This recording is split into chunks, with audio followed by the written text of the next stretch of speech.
Hello, welcome to a Not So Awesome review. Today we're looking at Die issue number 1, and this is by Image Comics and written by Gillen Hans Cows. I actually don't know who does what or their first names. I'm just reading what's on the thing. This book just came out today, and I was definitely interested in it because it talked about role-playing games, at least in the little description and everything. I actually had to go to 2 different websites to find one. I had to scour the internet just to find like a single image of the interior art, which we'll get to in a second. But the story basically is these kids back in 1990, 1991. I actually don't remember exactly the year. It's either 1990 or 91. They're all hanging out and go to play an RPG. One kid brings his sister, which he later ends up regretting. And the thing is, they're playing an RPG as in like Dungeons and Dragons style, though it's not called Dungeons and Dragons. They're not playing Dungeons and Dragons. They mention Dungeons and Dragons, but that's not what they're playing. They're playing this other game where everyone gets one die. It's all like unique numbers. They like either have like an 8, a regular one, and then there's the 20, which is I guess the big deal in this story. But the premise here is they're all hanging out. They all are playing this game. You know, they all make up their characters and get ready to play.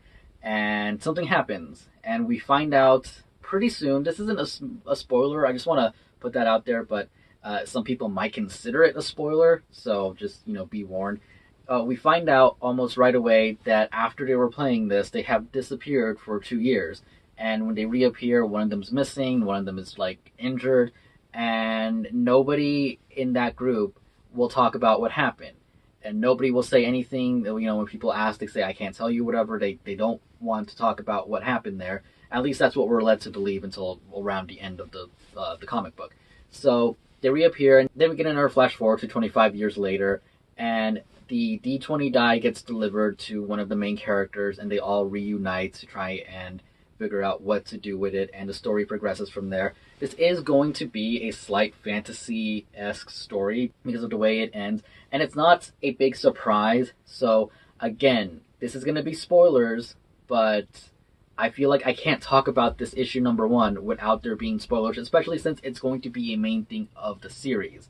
So I apologize for that. Once again, you've been warned, so here we go. By the end of it, they all get transported into this world, into the game that was made up when they were kids, and they're all basically the characters that they designed themselves. At least it looks like it. I'm assuming that's what they are, and they don't like it. They can talk about what happened now. Apparently there was some kind of spell put on them, maybe by even one of their own, so they couldn't talk about it once they got out.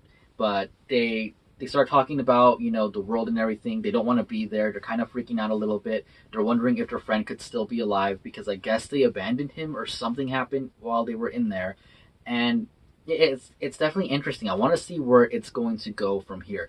Where they started off as kids, and I would have loved to see their adventure as the kids, going through this and those 2 years. That would have been amazing. But now seeing them as adults and going through it, I mean, it's still cool and all. Just I think I would have liked it more if it was the kid aspect. I don't know why. It just gives me like again 90s, 80s kind of movie nostalgia vibes. So that would have helped out. But this is still pretty cool. Seeing them like dealing with it. They're not dealing with what's going on really well. The mother of the kid who went missing actually harasses one of the other kids, asking what's going on, what happened to him, tell me if he's dead or not, because she wants to bury her son.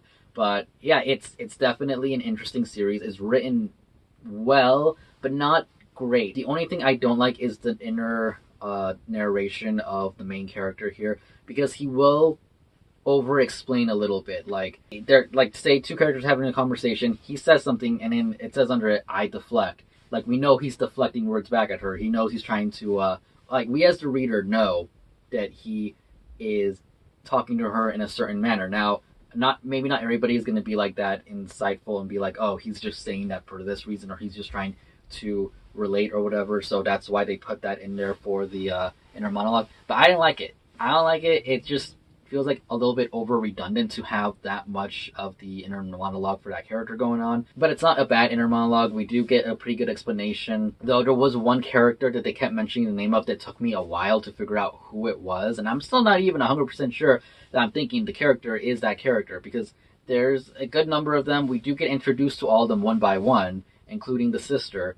But the person talking and the person he's talking about being friends with, I wasn't actually sure who that was. I'm pretty sure It's the main kid who's like doing everything, who basically came up with the game. Apparently, he's basically the dungeon master, but also a character in the game as well as how that works. So yeah, it was written clear enough that I could understand it, but again, it was just a little bit redundant in some small aspects, not anything major, and not clear in the fact that I couldn't figure out the characters who they are right away. I'm pretty sure I know, but I could be wrong. Art wise, it's not bad. When they're a kid, actually throughout the whole thing, it comes off weird and good. Like the art style definitely fits the book, but I don't know. The kids look a little creepy, especially one of them, the one with the hat. He looked a little bit creepy, just the way he was drawn. I don't know why. The mom in the beginning of the story looked a little creepy to me. When they're grown up, even then, they all look like they've been through some really big trauma that made them not look like they were 40. Aside from the sister looked mostly normal. And then once they all reunite near the end, they look more or less normal. So it's kind of back and forth there. The colors are more mute. It's not a very like nice, vibrant comic book, but it's not bad. It's not muted in a bad way. It's just a little bit darker tone and everything. So art wise, it's not bad. It fits the story. It fits everything. I like it. I really like the art at the end when we see them in their like kind of fantasy selves, I guess you could say, and then we meet the person at the end, and it was a really good last page. I'm just put it that way. So art wise, I will definitely give it a pass for what it is. It fits. I think the cover here looks amazing. There was another variant for this that I don't remember. I don't remember that one looked better or worse. It was different. It was different. But yeah, for $3.99, not a bad book. If you're into like role playing games, especially things like Dungeons and Dragons, stuff like that, you may be interested in this.